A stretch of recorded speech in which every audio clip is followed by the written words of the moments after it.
Hey, all you beautiful Ethic cuties and the 40% of you who have still not subscribed to the Ethicsverse, what the heck's wrong with you? It's free, by the way. Welcome to the coolest place to be every Thursday at noon Eastern. If you think changing our workplace can change our world, I got a real treat for you today. We are talking about compliant procurement, aligning third-party risk management for excellence or something like that. So we're going to dive in. We got some great guests. We got some great announcements to get started. As we get started, like I say, every single week, your network is your net worth. Neither are big enough. You know, I really hope people are connecting on the Ethicsverse. So drop your LinkedIn URL in the chat and just connect with one person. If you are struggling for impact or you feel like your wheels are spinning, take advantage of this unique thing that we're all a part of, this community of guardians who are trying to improve their businesses by improving the culture of integrity in the business, and don't think you're going to get any bonus points for reinventing the wheel. You get none. So there's somebody on this call today that has figured out the problem that you're facing right now, and reach out and take advantage of that network. It's not big enough. So drop that LinkedIn URL in the chat. We have some first-time Ethicsverse guests, so let's get a massive emoji explosion. You know, we've been breaking records on the Ethicsverse every single week here with these emojis, and I feed off of them. So keep those coming. As always, keep your questions coming in the chat. We're going to try to work those in as we dive into this this ever-expanding topic. If you're not feeding your mind, you're not giving yourself the nutrients you need to solve problems and look at the world with new perspectives. So you got to keep feeding your mind. We gave out, I think 250 books over the last week between the two conferences that we went to. We love giving out books. We love readers are leaders is what I was told my whole life. And so there's so many great books coming out, phenomenal ones. So check out the Ethico library if you have not checked those out. And every single one of these should be on your bookshelf, on your nightstand, and inside your brain. Also, I want to give a quick shout out to my man here, Matt Kelly, the coolest guy in compliance. He just did a really cool part 2 on the Glencore issue. So if you have not subscribed to his blog, I want you to pause right now, open a new tab, go to radicalcompliance.com, and at least sign up for that newsletter. Every single week, he sends around a job report, and it's just like phenomenal thought leadership. And, I would say that even if he wasn't here. Speaking of phenomenal thought leadership, you also should check out the Ethics Experts. This is the fastest growing podcast, fastest growing ethics and compliance podcast in the world, top 2% global podcast, #1 in Bulgaria. Okay. So there's just great insights coming out of this all the time. We really talk to thought leaders who have built cool programs, who have an interesting perspective on how to be more impactful, how to be more effective in their job. And there's really so many great things coming from it. So 2x that when you're walking your dog or doing your dishes, and time to get smarter. Also, think about the ecosystem. If you are with a vendor right now and it feels like the love is gone. Okay, I got to share this with you. This is a little bit embarrassing to share. But over the last year, we put a thing where people who call in can rate their experience. We've gotten over, I think it's like 83% of people have participated, and the average score is 9 out of 10. 9 out of 10. Okay, so when somebody is speaking up and they're overcoming that anxiety and they're exhibiting the courage that we want all the stakeholders in our organization to exhibit, it's really important that we honor them during that exchange. That can spread that word of mouth can spread like wildfire inside your organization. And none of us are getting even close to the level of risk intelligence, like seeing or getting access to the risk intelligence that exists in our organization.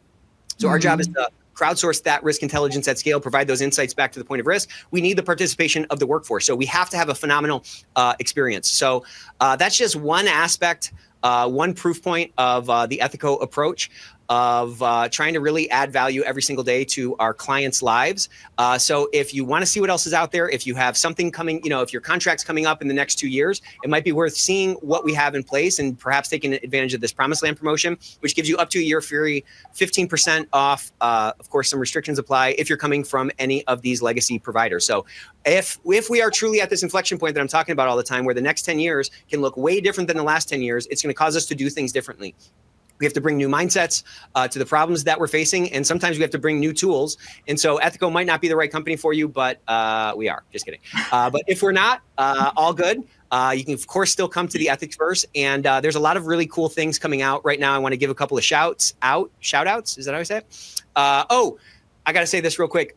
This return on integrity thing that we did a little session on at Compliance Week, we got a lot of great feedback for it. So on the 22nd, we're going to do an Ethicsverse workshop. So we're going to have a 3-hour session diving through all the math, really diving deep on it with several different examples on how to sort of calculate that return on integrity, so you can start working that into your program. There is so much value in what we're talking about. We just kind of sometimes don't know how to do that recipe. So we're going to be diving deep on that ROI workshop on May 22nd, starting at 12. Of course, replays will be available. And of course, you get tons of CEUs coming to the Ethicsverse, whether it's for SHRM, for HRCI, or for the Compliance Certification Board.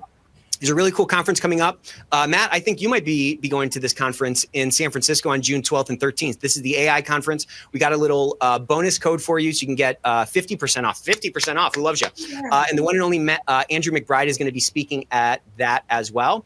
And then we have a couple of other, Jackie, you want to talk about where she's going to be speaking. So this is a little warm up for Jackie. She's going to be all over the place.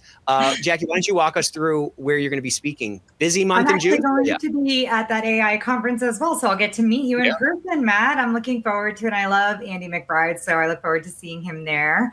I'm going to be, I run an ethics and compliance group here in Austin, Texas. Howdy, y'all. It's called ACE. Austin Compliance and Ethics Professionals. And we are going to, we're going to be having the wonderful Christy speaking to us. It's going to be sponsored by her group, Divergent. And we're going to be speaking about the global perspective of ethics and compliance.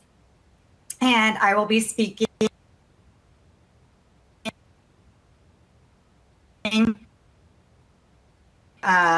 compliance conference. I'm going to be speaking on the topic of what it takes to be a super communicator and how important it is to be getting your message out there to your organization, gaining that buy-in, so that way you could get that funding you need, so you could get that buy-in you need, so you could get that data and those people to speak up in your organization.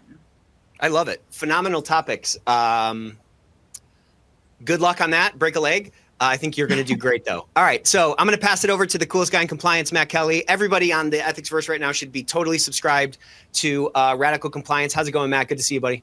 It's going very well, Nick. Thank you very much. I appreciate all the kind words. And yes, I'll be at that AI compliance event in San Francisco in June as well. So I look forward to meeting you and Jackie in person again. So for everybody who's listening today, thank you very much. Our topic is third-party risk management. And originally we had thought about, how compliance can work well with procurement, and hence the title. But really it's a bit wider than that, because some companies do not have a dedicated procurement team. They still have a lot of supply chain issues that can be a bit of a compliance officer's problem. It could not be, or maybe it is somewhat your problem, but you can't quite get your hands on it because it's a very difficult, elusive sort of a issue for a lot of companies to grapple with. Do you have a dedicated third-party chief risk officer? Kind of, sort of, maybe not, maybe. It's those kind of questions we want to get into. So we do have some great speakers with us. First is Gitanjali. Gitan, correct me if I'm mispronouncing your last name, but Sakuja, did I get Correct. It right? All right, Yep. So Gitanjali Sakuja, who is Associate General Counsel at AmeriCares in Washington, D.C., and a longtime compliance officer. Jackie Pruitt. Jackie, who is most recently was a compliance officer at FlexCorp. And as she said, she's running this ethics and compliance group down in Austin. Also has a lot of experience with third-party risk issues. Jackie, welcome to you too. Thank you for having me. And so for everybody else who's joining us, as always, if you have some questions that you want to ask, we'll try and save them up for the end. But if you have a really good question, I'll probably just put them to our panelists right away. I have some polling questions I also want to ask the audience throughout the hour. I'll just drop those in when we get to them. But let's get started. I guess the first question I had wanted to ask is sort of just to set the table on how much more turbulent or chaotic is third-party risk becoming these days. Like traditionally, compliance officers, yes, you worried about third parties, but it was mostly corruption risks. It was mostly anti-bribery stuff overseas. But nowadays, there are a host of third-party risks that can be really challenging for compliance officers. So I'm just trying to get a sense of how widespread, diverse, chaotic this subject is. Geeta, I'll start with you and then go to Jackie and Nick. But what's your take on how difficult this is becoming these days? Yeah, absolutely. Thanks, Matt. So first, let me just say thank you to you, to Nick, to Ethico for inviting me to share my thoughts and experience in the Ethicsverse. And Jackie, it's a delight to join you on this panel. So Matt, you're absolutely right. And the turbulence around third-party risk management has really grown significantly in recent years. And 100% correct. Traditionally, compliance officers did zero in on ABAC issues under the FCPA or the UK Bribery Act, but that risk landscape is continuing to become more dynamic and is far more broad around third parties. So third-party risk really spans data privacy, cybersecurity, human rights, ESG, sanctions, AML, supply chain transparency, even AI. And so compliance's role continues to grow when you have to monitor this expanded array of legal and regulatory and reputational issues. And on top of that, you've got the governments, you've got regulators, you've got your stakeholders, whether that's your investors, your consumers, civil society, that are expecting more of you as an organization. And really, what do you know about your third parties? And Jackie, give me your take too, and then Nick, about how, is it right even to say that this is chaotic, or I don't know what the adjective would be, but how would you characterize third-party risk these days? Well, thank you so much for having me. P.S. I love my little avatar that you made for me. I look so intergalactic. I'm so excited to be here. And I feel like I'm sure everyone in ethics and compliance feels like we're all being asked to do so much more with so much less. It feels like everyone, I feel like we're all feeling the pinch where it feels like our departments are shrinking around us. It feels like we're being given almost like less regulations to back us up as we're being asked to do more. And then we're being asked to look at this huge landscape with teeny tiny departments a little bit. And I'm really excited about this topic because I think that it's a really important area for us to look at in a really honest way. And this is a great panel because here we have a former auditor, we have a lawyer, and a former regulator with a journalist. So I feel like it's almost one of those jokes. We have a journalist, a lawyer, an auditor, and a regulator walked into a bar. So I think this is going to be a really fun topic for the four of us to come together and discuss from a little bit of a different vantage point from all the different areas for us to talk about. But I think you really hit it in a really great way because that's kind of the areas I was going to talk about this. So I'm going to pass it over to Nick now.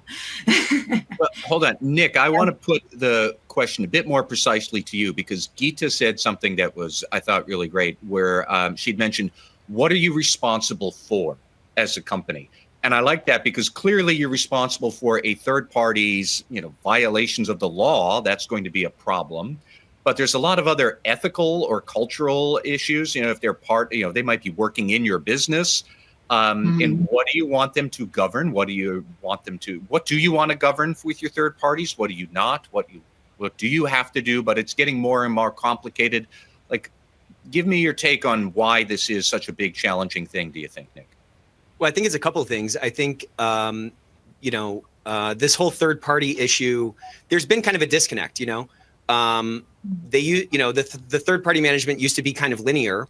And the disconnect I'm talking about is with respect to like the actual complexity and like the actual expectations on it and like the perceived importance of it. And I think particularly during, after COVID, when we saw how disruptible these supply chains were, it that gap kind of closed a little bit. So there's more scrutiny on it and there's more importance placed on like these critical pathways. It's changed from this like linear thing to this like more of a spider web where it's sticky, it's complex, a tremor over here can like affect the whole web. And so as that gap has changed in the face of what was mentioned with, so with that gap closing, there's like more pressure. And then you have, compliance teams for example, there's a sort of a broad tightening of the belt where, as Jackie said, many of us feel like our programs are kind of like being eliminated or being shrunk kind of all around us. So I think that adds sort of a lot of stress to it. And then it kind of does come down to that question, as you said, of like, well, what are we actually responsible for? And, I just always think that we have to like default to like the reasonableness test. Like what's reasonable? Like what can we reasonably control? And in a supply chain where there's all these different stakeholders, sometimes second and third sort of like layers to that supply chain, we can't, of course, afford to put compliance officers at all those places or have like people in place there. So we have to do like whatever is reasonable, which we'll talk about today. I think at the end of the day, that reasonableness test is a very freeing framework to look at what our actions need to be and what sort of apparatus we have to put in place. Because, to use that term, we just can't boil the ocean. So it's super complex. It's more integral to our businesses now more than ever. And the risk of these supply chains is higher than I think people may have thought in the past before the fragility of it was really kind of put to the test. So I guess I want to start with the question I'd mentioned in passing earlier. Who should be in charge of this? Because a lot of companies will have a procurement person who are just thinking, I bring in the supplies, I make sure the supplies are there. But that's not the same as a technology vendor who's providing you a thing, but it's nonstop. If you're using, I don't know, Salesforce or Oracle or something like that, it's not a supply in the same form as goods being dropped off at your loading dock. But we don't have a chief third-party risk management officer. So does the compliance person kind of sort of weigh in on procurement? What about a CISO who will then show up and say, but yeah, the cybersecurity of this vendor is terrible, so you can't use them? Or a privacy officer who might express concerns about something else. And then the finance officer is always wondering about costs. So I'm stuck on the idea that the third-party risk can be splintered out into 1,000 different interpretations, depending on who you're talking to. So we don't have a third-party chief officer. Like, who should be in charge of this issue? Geeta, I'm sorry, Jackie, let me put that to you first, and then Geeta, and then Nick. Like, who would you say could be in charge of this, or who should be? So I think that can be dependent on the organization. Sometimes you're talking about a question of scale. Sometimes you're talking about like different organizations do have different needs, and where that's going to fall is going to be a little bit dependent on the organization at hand, right? So if you have a tiny startup, you might have a little bit of a different answer there than you would at something like my last place where I was working at Flex, where you are going to have a different answer there because it's going to look different dependent on the organization. And I know that's maybe not what you were looking for me to say, but that's the honest response to that. But what I will say here is I do think you do need a team lead. You do need to make a decision. I do think what we're saying here is an orchestra analogy, right? Where you need a conductor. And while it might not be a chief risk officer, at some point a decision does need to be made.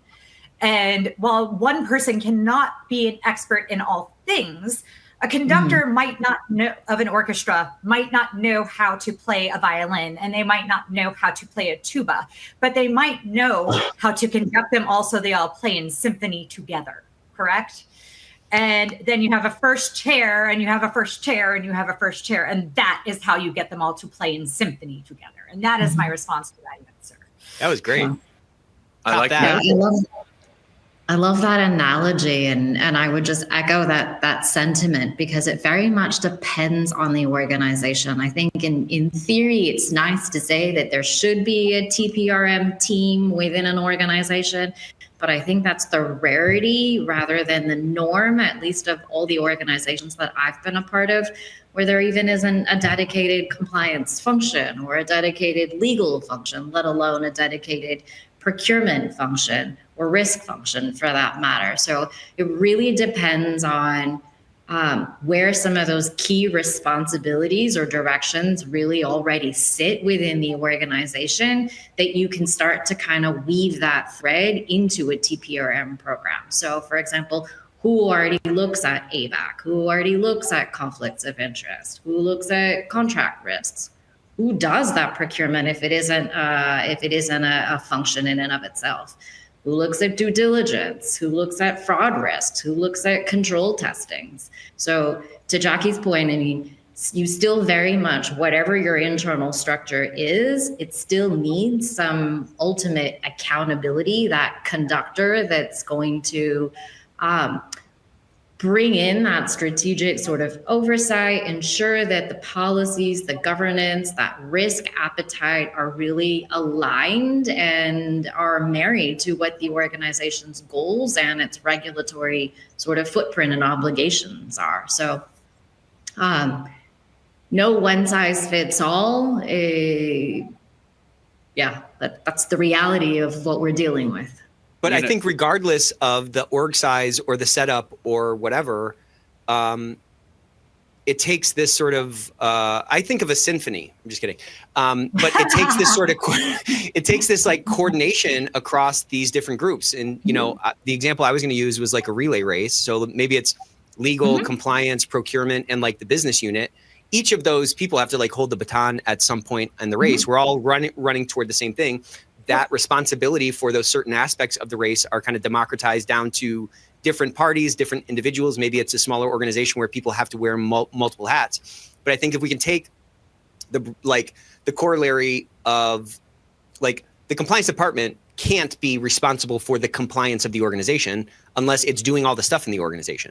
So the compliance department's job is to create the circumstances for compliant behavior and create the feedback loops and the apparatus, as I say, that allows for a higher degree of, business quality, business excellence, compliant behavior. And I think that same sort of framework can be applied over on the third party management side. Like, what are the risks that we have to manage? What are reasonable risks for us to manage? And who needs to have the appropriate responsibility? Like the I always talk about the compliance department as the circulatory system of the organization. That aids in a lot of like different body functions. That aids in respiratory function. It aids in the digestion, the digestive function. Like none of these sort of complex functions, even within our own body, are really done in isolation. How much more complex is a business? So I just think we just, again, we can't boil the ocean. If we can be that sort of fascia or that connective tissue across these different things to help drive that accountability forward, then the odds of us creating those circumstances for, de-risking the company or that more compliant behavior or that more, compliance influenced strategic decision making to happen, the better. So I did want to put out sort of a poll to the listeners here. If you just want to put in your answers in the attendee chat, I am curious, who is in charge of third-party risks at your organization? Or is it nobody? Or is it multiple people that procurement is in charge of some of it, but the CISO is in charge of other parts of risks? If you want to admit whether it runs well or one runs not, or I would just be curious from the listeners there, do you have somebody who really tackles this? Because one thing I think about a lot is, Jackie and Geeta both said it kind of depends on the structure of your organization. I do worry that some organizations have their structure because they've always had that structure, or it's kind of just evolved that way, which might not be fit for purpose anymore.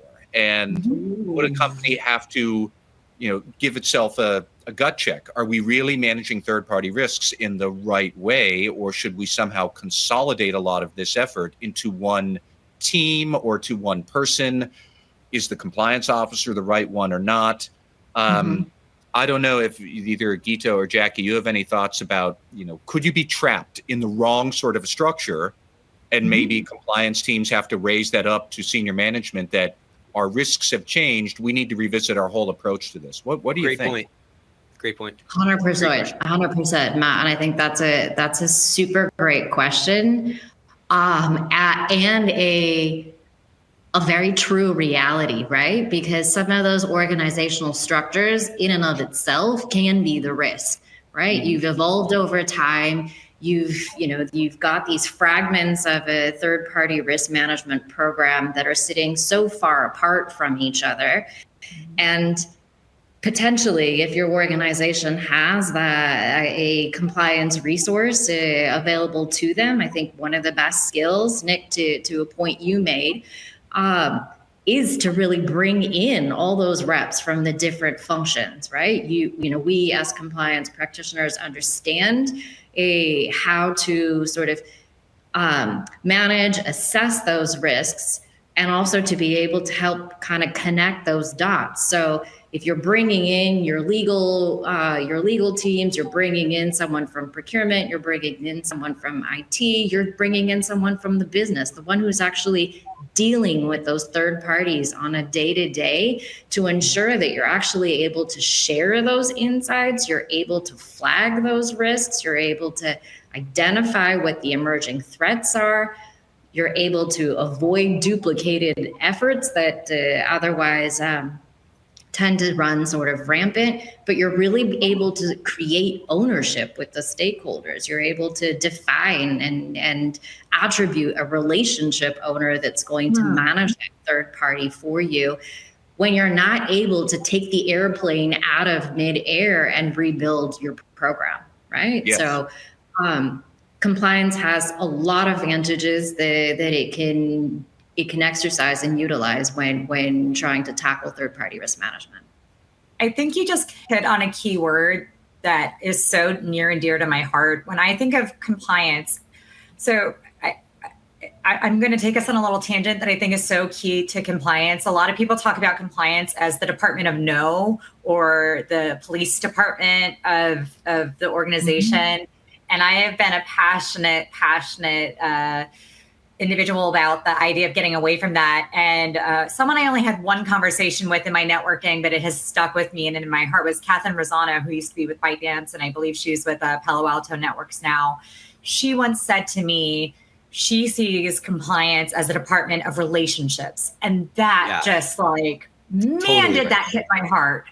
And I can't take credit for that. I'll give that to her all day. But if we could leave this room with that, this virtual room with that, I want each of us to say that we are the Department of Relationships. Right. And then what I used to teach when I was, I used to do a program for the elite police forces of Texas. And what I would do is leadership and professional development. One of the things I would teach is leadership is about building relationships, and relationships are ultimately about accountability. And so if we are saying we are the Department of Relationships, a lot of this is about building accountability too, right? And so everyone's afraid of no. So no can be a part of accountability, but we also can be the Department of yes. And so I think a lot of this is what we're talking about here. And I'm sorry, I just got so excited when you said relationships, because I think that's really what we're talking about is we need to build these really healthy relationships. So when we do have to say no, we can point out all the times that we got to say yes too. Remember that time when we found this healthy relationship? Remember that time when we helped you get that good contract? Remember that time that we helped you get to these other things that you were looking for, so that when we do have to say, hey, we can't assume that risk. Here's why. We have that credibility. We have that relationship. Yeah, and you have that trust established. You've already established yourself as a business person. You've already established yourself as somebody not that's wearing an opposing jersey, but wearing the same jersey, right? Yes. Like that's the thing. Yes. And I think once we overcome that, once we can reach that tipping point, and again, it's not going to happen like waving a magic wand and putting out like, a great training once a year that everybody's like light bulbs turn on. That's on a person to person basis. Yeah. But I think once you can establish, to your point, you can build that trust, build that kind of authentic relationship, then you're going to have a bank that you can be, making those, relationship deposits into, and you can spend those when appropriate. But if your only interactions are just saying no, or your only interactions are just on a fire, like, what is that human being going to associate you with? They're going to associate you with no, fires, negative, whatever. I think that's kind of the key of what we're talking about here is when we think about the compliance department, I think that's kind of where we've kind of gone off the rails in a lot of ways. Exactly. I actually read this article that I was very thrilled with that did very well for Corporate Compliance Insight. It was my dissection of the Department of Justice guidelines. It was called my 3-prong approach about how to understand what the DOJ was asking of compliance programs. And it was a breakdown of their guidance that came out in 2004 and was talking about what is the DOJ looking for from us. And a lot of people have that investigation piece down really well. And some of them have that data analysis piece down, or they're starting to, but their programs piece is a little bit weak. And it's not that they don't like their training, and it's not that they don't like their communications. They're like, well, we have a speak up program, or well, we have a hotline. But what they don't get is investigations only touches people when things have gone really wrong, or we become the Department of No, or we become the police, or the negative consequences, right? When something goes wrong, or we're telling them no for third party risk, right? We become the Department of No when we're telling them no, they can't have their contract. But all of these programs are what are touching them nonstop. So how do we become the Department of Yes? How do we get these positive relationships? Well, we have to be building them nonstop. Mm-hmm. How do we get the credibility? We have to constantly be working on the relationship. How do we get the credibility to come back? You have to constantly work on a relationship. Relationships are, whether it's a marriage, or if it's a third party contract, or if it's the ability to come back when we want to. You don't just get to come back and tell them no. You have to be working on the relationship all along. You know, exactly. It's funny that you all backed into a question I had teed up here that I was going to ask. What needs to be in place for a compliance officer so that you can effectively tell the business unit, no, we're not going to use this particular third party because they are too risky, their corruption history is too sketchy, they're too expensive, we can't source their goods all the way back to where they promise, and maybe it's forced labor, now you have to worry, maybe it's going to be a tariff country and we don't know it, things like that. And so I was listening also, or I was looking at all of the attendee chats, so many people talking about it's important to invest in relationships at the start. Yep. And, you know, I guess my question is, what else would a compliance officer need to have to be able to say no on those certain times, whether that's the right data, whether that's the right respect from senior management, I don't know, or just you've invested in the spade work of building up your credibility and showing the rest of the business you're not the boogeyman. You are here to help everybody. But you know, you're there to help them not make mistakes. So I don't know if, like, Geeta, maybe if you have any other thoughts along those lines, or then Jackie and Nick too. But you know, what else do you need to do so that you can say no at the proper times? Yeah, absolutely. So I think for me, I would say it's having risk-based categorization, right? What's the appetite of the org that defines what's too risky for them? Yeah. And along with that, what are those parameters going to be, both in the form of data and then your inputs or those opinions that you're looking at from your stakeholders? So, you know, what's risky in finance's view? What's problematic for IT and cybersecurity? What's the no-go areas that would fall into, you know, that would have the lawyers sort of throw up their arms and say no. But coupled with that, to this point that we were talking about on relationships, comes also that education of internal stakeholders of when do we need to escalate concerns and how are we going to be able to address them? I think in the absence of having that definition of what's too risky for the organization, we're just going to keep pushing on with those third parties because you know a guy, right? I mean, The business always knows people, right? I really like the idea of defining your risks, but define them at the start, because it's much easier to say, we will never do these things, rather than, no, you can't do this thing right now, because the sales guy's on the phone with you and you do see him at the office lunchroom and you don't want to be a jerk. That's the hard conversation, but it's much easier to sit down with management beforehand and say, we will never hire this sort of vendor here who's already been arrested for fraud. That's you can define out some four corners we will never pass. I'm just not sure companies ever take the time to define their risks at the start, or give themselves a moment to define what they don't want to do.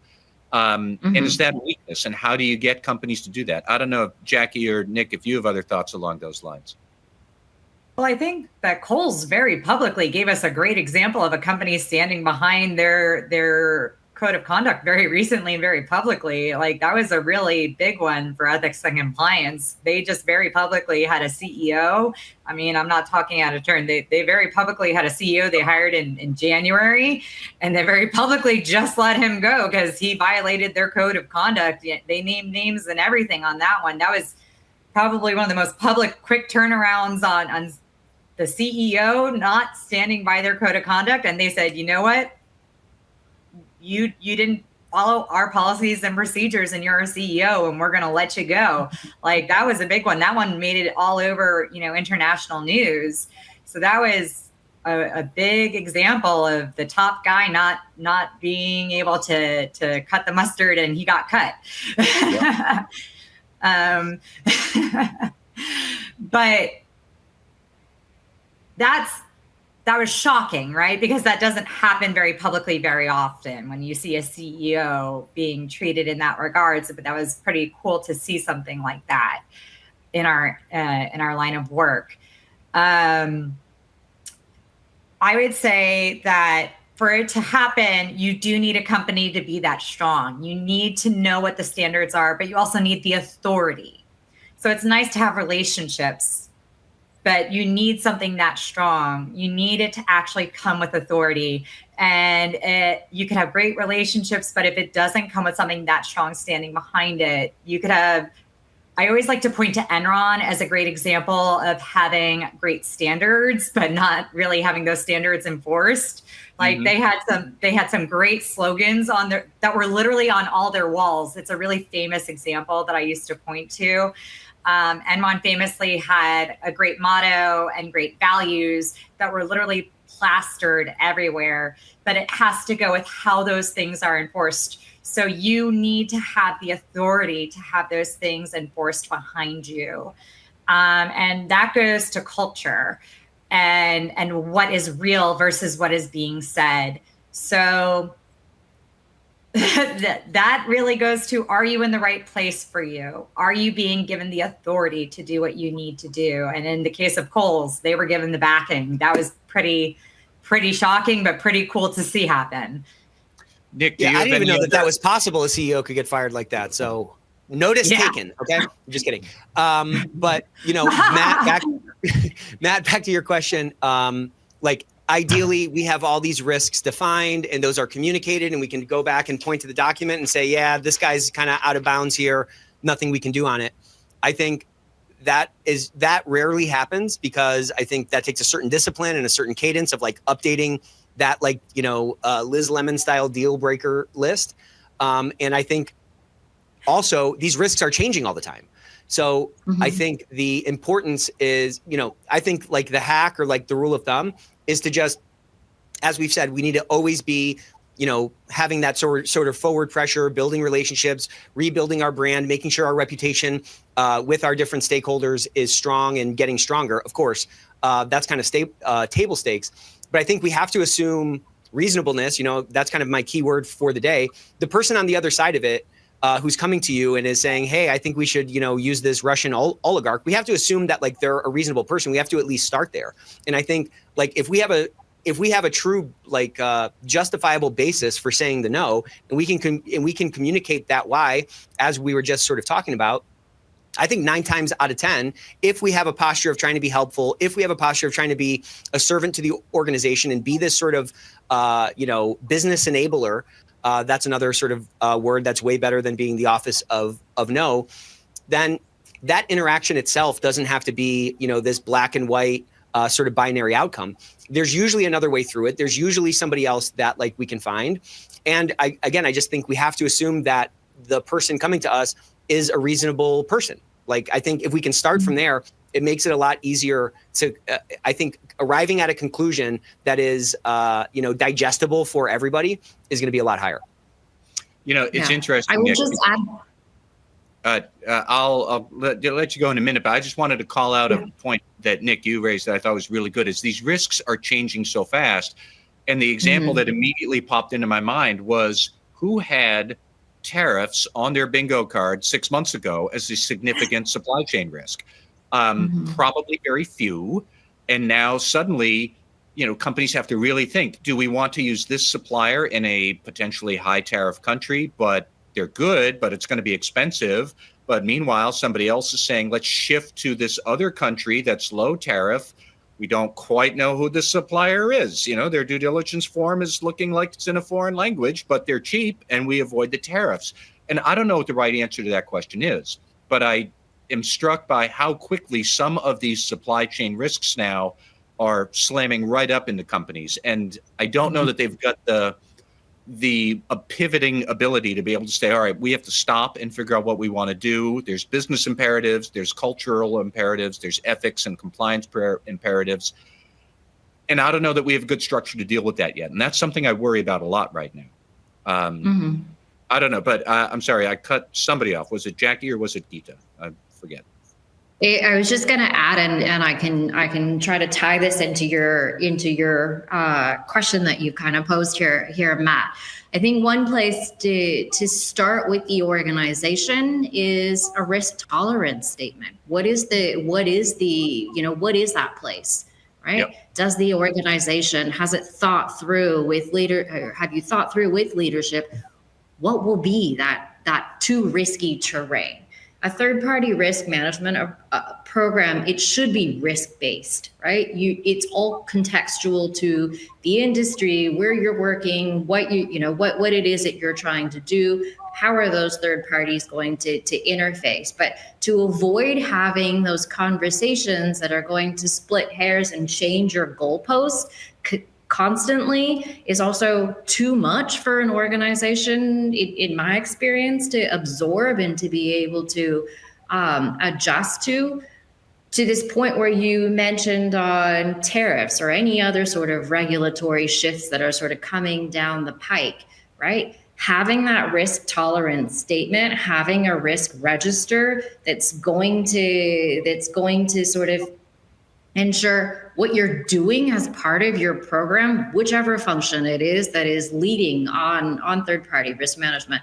Are they doing things that are going to be responsive to those shifting norms? And if not, where do you need to introduce those adjustments? Is now tariffs going to put a segment of your third-party population into a higher risk bucket? Right. And so that evaluation needs to happen consistently as those regulations are coming down the pike. Mm-hmm. All right. I wanted to shift gears a bit to tackle a bit more of like the nuts and bolts of good third-party risk management and analysis. And so I guess, one question I have is just, what's the data that you want to collect about a third party?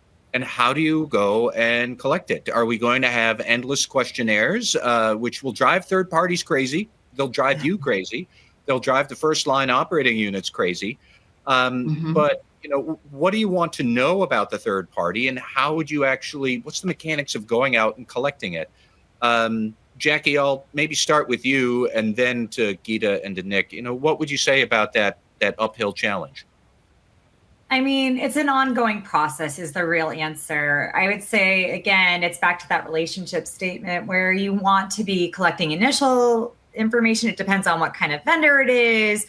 Obviously, if you're talking about a human labor issue, or you want to make sure that human rights violations aren't occurring, that becomes like one of the top priorities kind of thing.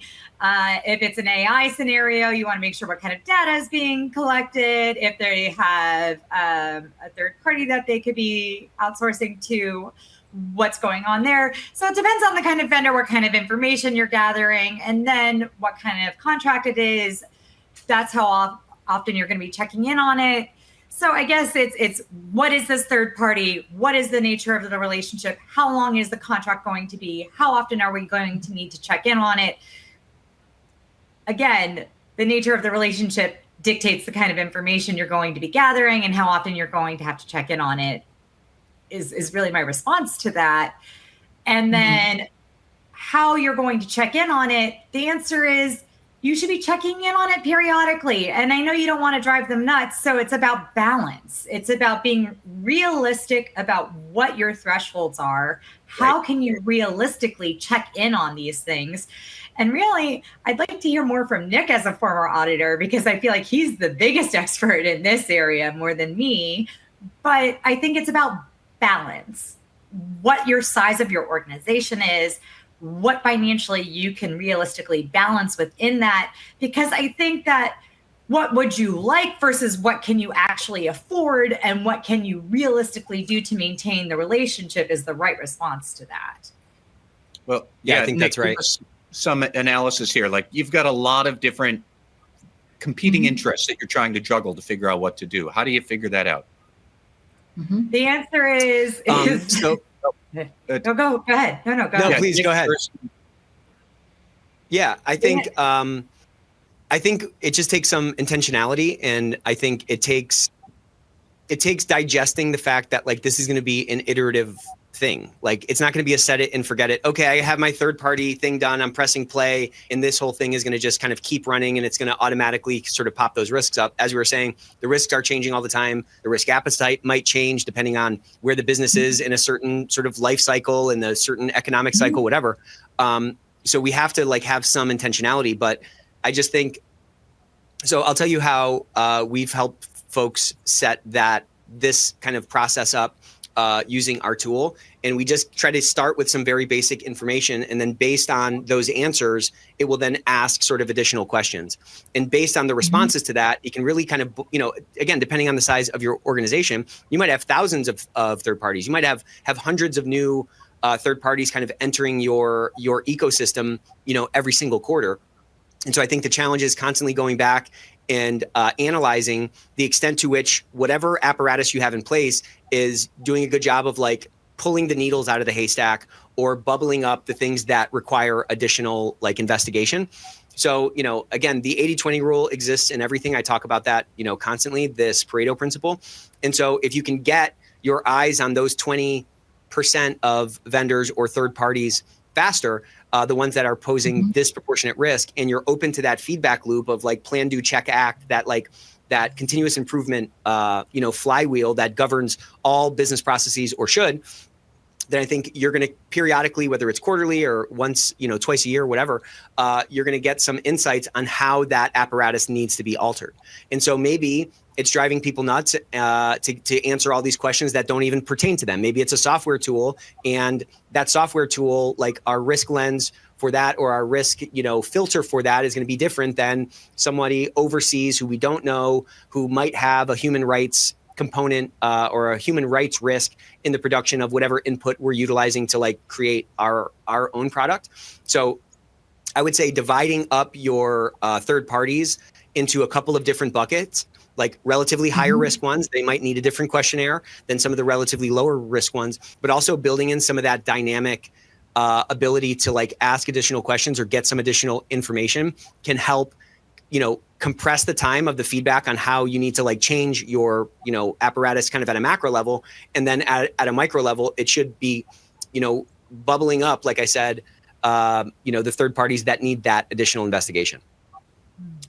Yeah. Geeta, what are your thoughts? I would just add, I think Nick and Jackie are both right that the type of data that you need really depends on the nature of the relationship, how deep you're going to go, right? And how wide you're going to need to ask on your questions. But one sort of caveat to that is when you're asking all these questions, when you're getting all this information sort of bubbling up to the surface, you're going to also need to be able to do something with that information. And if you don't have that capacity to be able to respond to that, your data is essentially dead in the water for you. Great point. Yeah. So, I think sometimes we might get over ambitious in we need more and more and more information, and there's more questionnaires that are posed out. But again, if it's a cleaning contract, if it's a cleaning contract in your office versus a joint venture partner, they're two very different extremes. You don't put them through the exact same sort of cycle, and you need to be able to have that ability to respond to the red flags that are kicked up. Well, let me bring in a question from the audience here. somebody who is asking, I'm curious about everybody's thoughts on including audit provisions in the contracts with third parties. And Geeta, that goes right to what you were saying there. Should we have these? Should you have audit provisions in all of your contracts? If you have audit provisions, but you don't have the wherewithal to do the audit, is that going to become potentially problematic?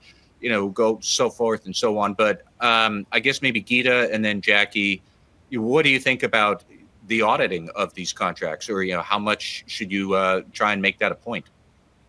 Yeah, absolutely. So I actually think that kind of falls into the bucket of like some of those struggles or mistakes that we have with third-party risk management, because we throw these boilerplate sort of contractual provisions down. We've got audit rights in a lot of the contracts, but when do we ever exercise them? How do we exercise them? Right? We don't think about that as a potential tool for purposes of continuing to monitor and manage relationships. We've also very much tended to view third-party risk management processes as that one-time event. We've only done it at onboarding, and then it's kind of like, okay, I'm done, and you just hope for the best as the relationship with that third party sort of evolves, right? So we've got these, I think, disparate places where these different teams have come in to offer protections, but not necessarily with the ability of how you're actually going to be being able to implement on those protections, if that makes any sense. Jackie, what's your take on right to audit and how complicated that provision can be? I think that we all look to protect ourselves in the best ways we are capable of. I think when you could get a protection, it's always nice to have it added into a contract. And so that's why we look to have it added. And I think that our legal teams are adding them in the best interest of the company. So that way, I think it's basically what you see like in, for instance, my talking point for the upcoming Opal AI and the AI and compliance conference in San Francisco that we're both going to be at. My talking point that I'm going to be talking about is the SEC AI oversight. And what we're talking about is how the SEC is asking for all of this data from companies that are using AI. And they're gathering all of this data that they can't even house. And it's kind of what we're talking about here. You should put that provision in if you have a way of actually utilizing it, right? Yes. If your company wants that provision, make sure you're going to utilize it. Otherwise, why are you fighting for something you can never utilize? That's what I'm trying to get at here.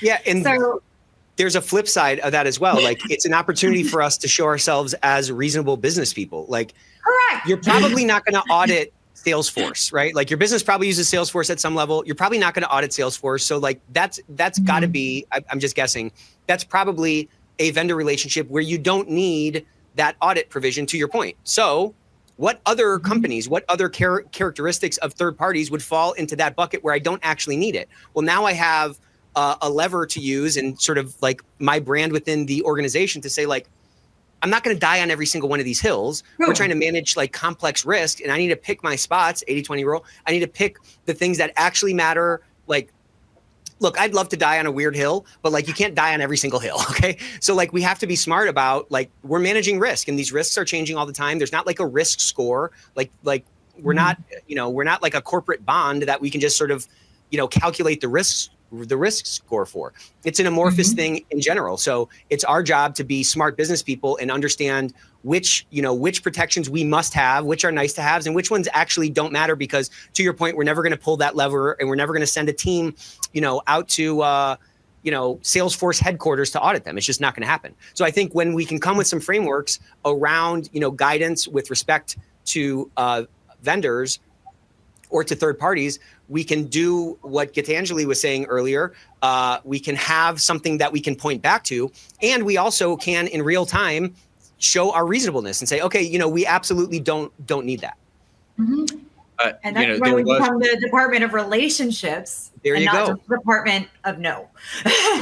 Exactly. There was somebody who had written in, have you ever heard of regulators basically giving companies a hard time because you did include the right to audit, but you never actually exercised it?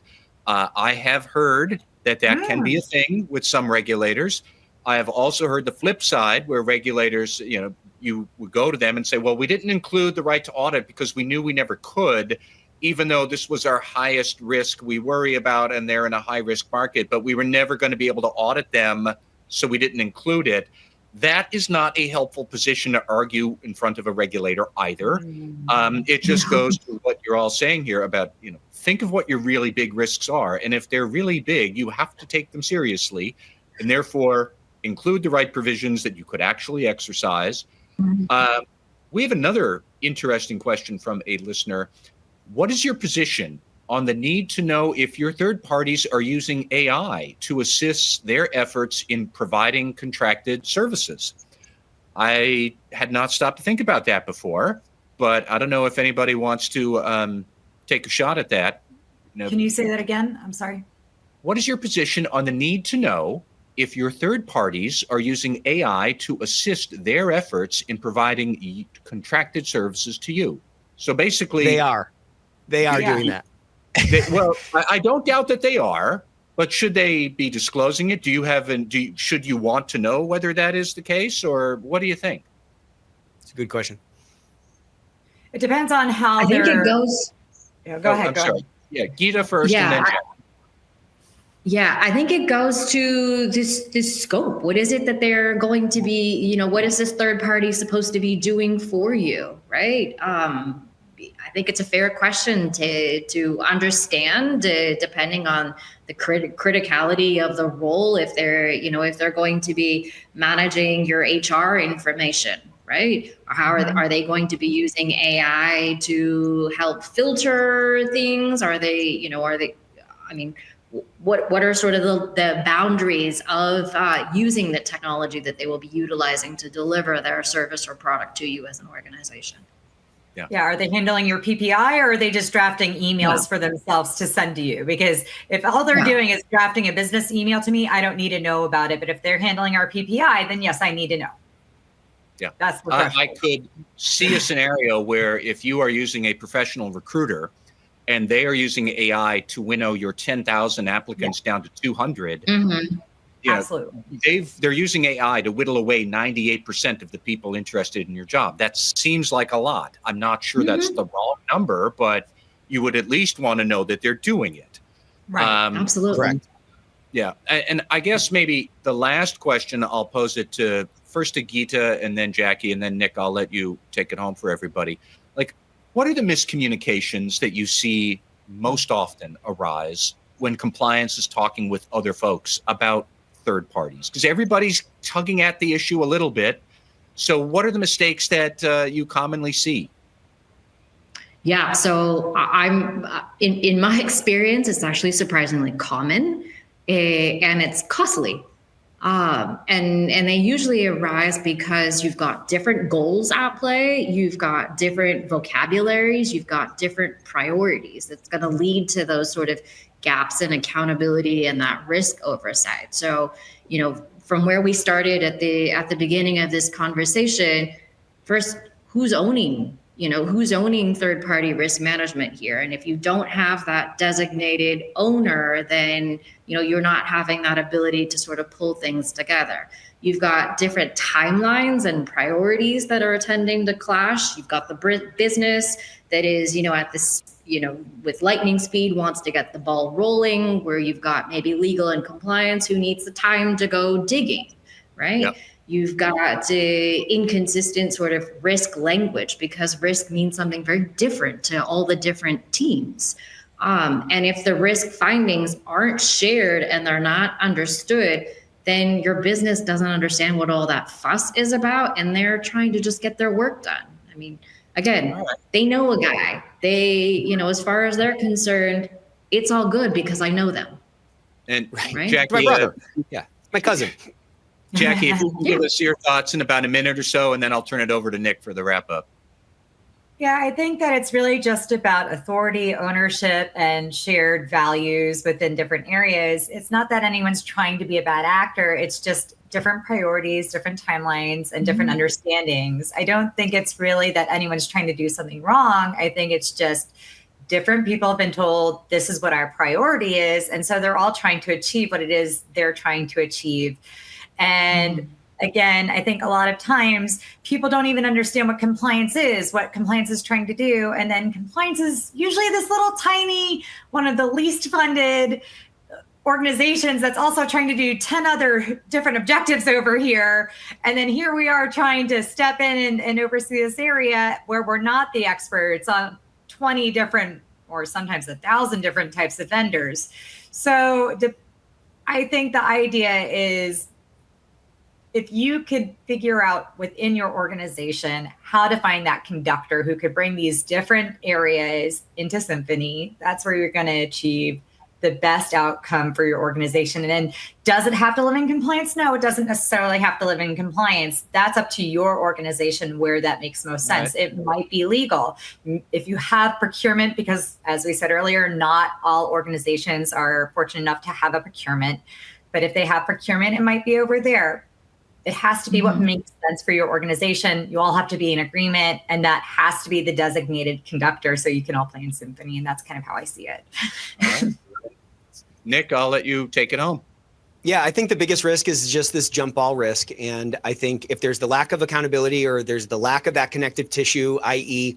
those strong relationships, and we haven't built our brand to be viewed as, business people, but rather we're, the office of no or whatever stereotype you want to use, then the risk of that jump ball is going to be higher. And ultimately the risk to the organization is going to be higher. We have to keep in mind that most other departments aren't responding to, guidance coming down from some government agency to show their worth. They're walking backwards through life, overcoming whatever obstacles are kind of in their way in real time. And, something you said a couple of years ago, Matt, that I've never forgotten. And to be fair, I have credited you every time I've said this, but Thank you. Is our value is not in our plan. It's in our ability to plan. It's not in the policy that we've written. It's in the compliance or the ethics or the legal brain that we've developed. And it's in our ability to see what's wrong or see what the main risks are in the current situation that we're facing. And so that gives us a lot of freedom to put our gifts to work, regardless of, the risk we are talking about. So, with that, I really loved this discussion. This chat blew up. Let's see if we broke 5,000 emojis because, yes, almost 5,500 emojis. That's a home run session for everybody, okay? We got a couple new home run sessions coming up. Next, remember the 22nd? The 22nd, we are going to be talking, we're going to have a full day session, really diving into this return on integrity thing, the calculation. So mark your calendar, take PTO if you need to. We have an Ethicsverse healthcare episode next Tuesday where we're going to be talking about cohesive board reporting for the ethics and compliance team. We got Kelly Sanders coming on with Michael. So that's going to be phenomenal. So come Tuesday to that. And then next Thursday, we got the one and only Doug Heilman, and we're going to be talking about sustainability in the new era. So hope you guys enjoyed this. Hope you come next week. And listen, this is the thing we have. We have this community. It feels many times like we have the weight of the world on our shoulders, but we are part of this really special, unique community, and we need to take advantage of it. So I hope this has been a shot in the arm for you like it has been for me. Love you all and see you next week. Thank you.